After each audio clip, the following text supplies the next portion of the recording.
प्यारे बच्चों, आज हम पाठ 11 उस रात की बात कहानी का वाचन करेंगे। इस कहानी के लेखक मिथिलेश्वर जी हिंदी साहित्य के बहुत बड़े साहित्यकार हैं। उनकी कहानियों और रचनाओं से हम बहुत अच्छी अच्छी बातें सीखते हैं, जो वास्तव में आज के समय की बहुत बड़ी जरूरत है। उन्होंने बच्चों के लिए बहुत सारी पुस्तकें और कहानियां लिखी। अब हम उस रात की बात कहानी के बारे में बात करेंगे। इस कहानी को पढ़ने से हम मानवता अर्थात मानव की सेवा की जीवन मूल्य की महत्ता को समझेंगे और समझेंगे कि वाकई में इंसान होने के नाते हमारा बहुत बड़ा फर्ज है कि हम जीवन में दूसरों के काम आए। इस कहानी के माध्यम से हम अतिथि सत्कार, जो हमारी भारतीय संस्कृति का उत्तम जीवन मूल्य है, उस जीवन मूल्य को भी सीखेंगे। हम सीखेंगे कि हमें हमेशा दूसरों की मदद करनी चाहिए, दूसरों के काम आना चाहिए। इस पाठ में हम पढ़ेंगे कि किस प्रकार से एक छोटी सी घटना ने लेखक के जीवन के प्रति सोच को बदल दिया और वह मानवता की सेवा के रास्ते पर चल पड़े। जिंदगी में कभी कभी ऐसी अनहोनी घटना घट जाती है जो आदमी के आचार विचार को बदल डालती है। अनहोनी घटना यानी कि न होने वाली घटना, आचार विचार जो इंसान के सोच को बदल डालती है। मेरे साथ भी ऐसा ही हुआ। अब मिथिलेश्वर जी यहाँ पर अपनी बात बता रहे हैं कि उस घटना को मैं कभी भूल नहीं पाता। एक दिन मैं अपने परिवार के साथ आराम कर रहा था, तभी दरवाजे पर किसी की आहट सुनाई दी। मैंने बाहर जाकर देखा, मैले कपड़ों में एक बुढ़िया खड़ी थी जो कि चेहरे से भिखारिन लग रही थी। ऐसे लग रहा था उसको देख के कि कोई भीख मांगने वाली है। उसने लाल रंग का कागज मेरी ओर बढ़ाया और फूट फूट कर रोने लगी। मेरा बेटा बहुत बीमार है, डॉक्टर ने बहुत महंगी दवा लिखी है, मेरे पास पैसे नहीं है, कुछ सहायता कर दीजिए, भगवान आपका भला करेगा। मैं समझ गया कि यह तो भीख मांगने का कोई ना कोई बहाना है। अक्सर लोग ऐसा ही करते हैं, कभी धर्म के नाम पर, कभी अकाल के नाम पर, कभी बाढ़ या बीमारी के नाम पर। तो वे भिखारी तो नहीं कहलाते, क्योंकि किसी न किसी बहाने वो पैसे ऐंठते रहते हैं, लेकिन उनको भिखारी नहीं कहा जाता, लेकिन फिर भी वो पैसे पा जाते हैं। तो वो बुढ़िया को भी ऐसे ही समझने लगे कि वो कोई ना कोई बहाना लगाकर उनके पास आई है और उनसे पैसे ऐंठने का एक बहाना है। मैंने अंदर आकर अपनी बेटी से उस भिखारिन को 2-4 पैसे देकर आने को कहा, लेकिन लौटकर बेटी ने बताया कि वह कह रही है कि मैं भिखारी नहीं हूँ, बेटी के इलाज के लिए सहायता मांग रही हूँ, वह ठीक हो जाए तो लौटा दूंगी। तो उसने कहा कि मैं कोई भिखारी नहीं हूँ, मेरा बेटा बहुत ज्यादा बीमार है, मैं उसके लिए पैसा मांग रही हूँ, जब वह ठीक हो जाएगा तो मैं आपके पैसे लौटा दूंगी। मैंने बेटी को समझाया कि यह सब तो भीख मांगने के तरीके हैं, पैसों के लिए लोग पता नहीं क्या क्या करते हैं, और खड़ी रहने दो, अपने आप चली जाएगी। तो मेरी पत्नी को दया आ गई। उसने बेटी को 1 रुपए का नोट देकर कहा कि कह दो कि और घरों से भी मांग ले। लेकिन उसने कहा, मैं आपको कैसे समझाऊं कि मेरे पास समय बिल्कुल भी नहीं है कि मैं गांव गांव में घूम घूम कर मांगू, विपदा में यानी कि मुसीबत में आप मेरी मदद कीजिए। तो यहाँ वो कह रहा है, आगे लेखक जी कहने लगे कि देख लिया ना, नखरे भी पूरे दिखा रही है, छोड़ो अपने आप चली जाएगी। तो उसने 2-3 बार दरवाजा खटखटाया, लेकिन कहीं से अंदर से कोई आवाज नहीं आई, तो बुढ़िया वहां से चली गई। अच्छा, इस घटना को 3 महीने हो चुके थे। 3 महीने के बाद लेखक को शहर से बाहर कहीं जाना पड़ा।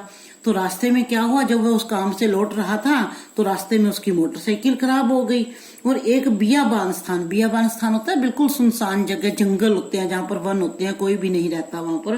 तो ऐसी गाड़ी में उनकी बाइक खराब हो गई। तो उन्होंने इधर उधर देखा, वहां पर न तो कोई बस्ती थी और न ही कोई कस्बा था।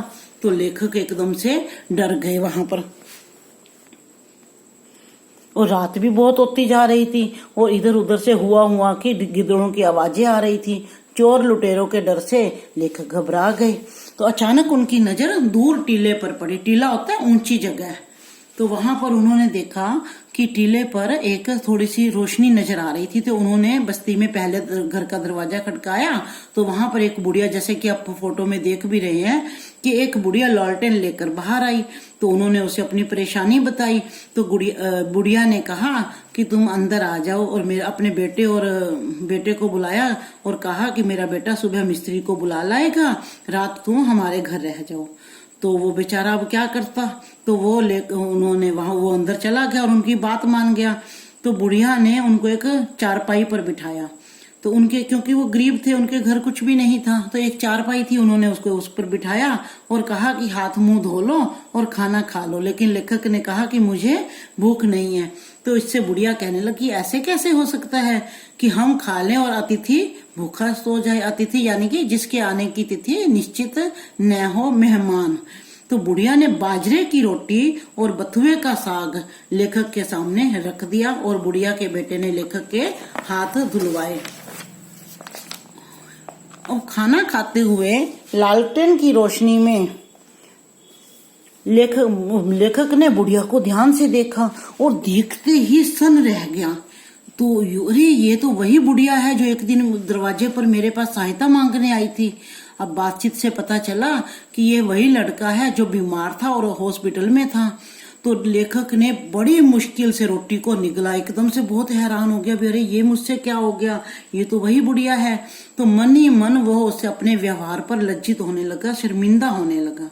अब गर्मी की रात थी, बुढ़िया और उसका बेटा पति जमीन पर सो गए।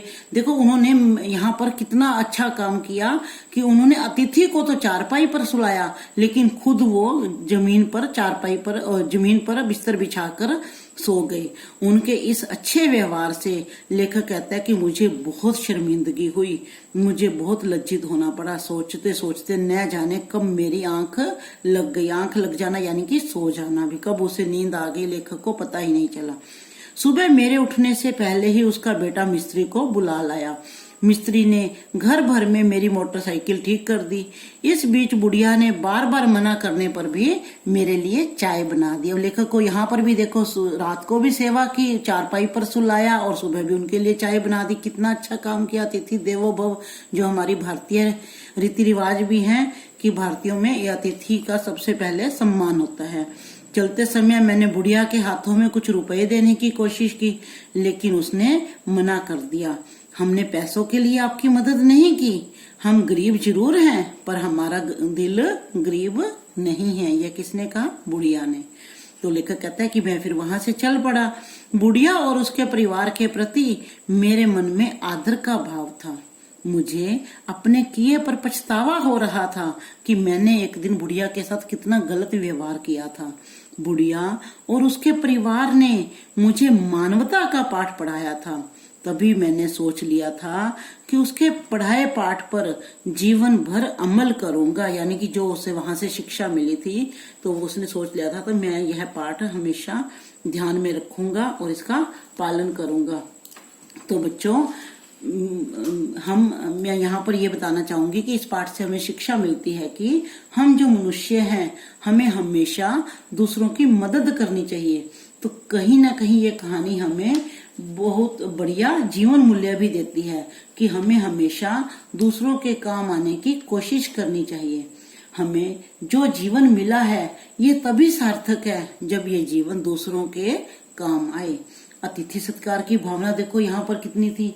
यदि हमारे घर में कोई भी अतिथि आए तो हमें उसका सम्मान करना चाहिए। यही हमारी सभ्यता और पहचान है। हमें हमेशा दूसरों की भलाई करनी चाहिए। मुझे उम्मीद है कि इस पाठ में सिखाए गए जो मानवीय गुण हैं उन्हें अपने जीवन में उतारने की कोशिश करेंगे। आप सब उन्हें अपने जीवन में उतारेंगे और एक अच्छे इंसान के रूप में दुनिया के काम आएंगे। धन्यवाद।